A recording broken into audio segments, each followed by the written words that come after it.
I told you they existed, Martha. I told you mermaids were real. Fox News alert. Good morning, everybody. Did President Obama cross the constitutional line dozens of times? That is a historic question heading to the Supreme Court today as that court takes up the boundaries of the presidency, the boundaries of executive power.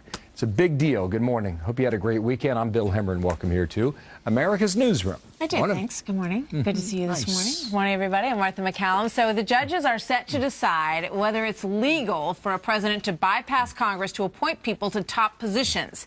Since taking office in 2009, President Obama has done this 32 times, avoiding congressional approval, doing the appointments while Congress was out of town or not in session. For the time being. Yeah, Jonah Goldberg, editor-at-large, National Review, and a Fox News contributor. And Jonah, good morning to you. What specifically kicked off this case here now? Right. In 2012, President Obama... Oh, we're not actually on the air. Yes, we are, Jonah. Keep going. What happened? Oh, we are on the air. I apologize. No, it's yeah, all right. in 2012, President Obama appointed some nominees to the National Labor Relations Board. And basically what he did was he did it when... the Senate was in essentially a minuscule break. The Senate was formally in session. The Senate was in session to prevent the president from making these appointments, and he basically just declared unilaterally that if there's even the slightest thing that looks like a recess, he can now make appointments unilaterally. All right, now, you said what he did in 2012 was lawless. Lawless, right. How so?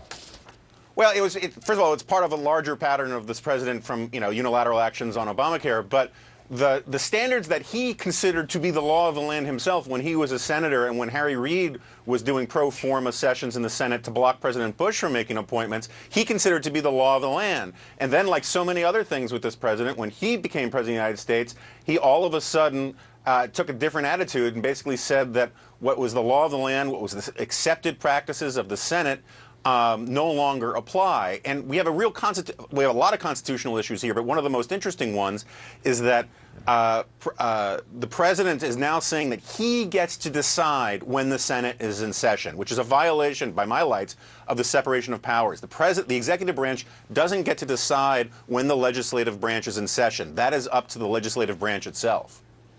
Are all presidents guilty of this to a degree? Or is this president more guilty? All presidents are guilty to a degree, but sometimes distinctions of difference become distinctions of kind.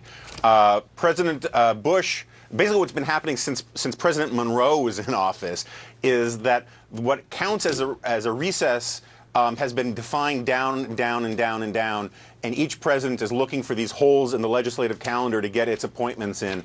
But what President Obama has basically said is that a bathroom break counts as a recess, and he can put in who he wants. Well, if SCOTUS, Supreme Court, if they rule in favor of they rule in favor of the plaintiffs in this case, does that reset the definition of executive powers? And not only for this president, Jonah, but for administrations in the future?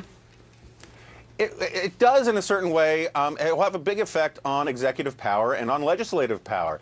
We've seen the power of the presidency grow enormously over the last 150 years, certainly over the last 50 years.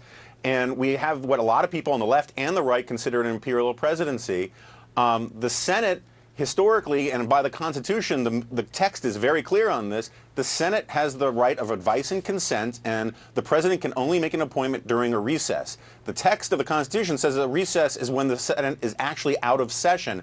Now, if the Supreme Court upholds this, the president basically gets to make appointments whenever the Senate blinks or runs out of the room.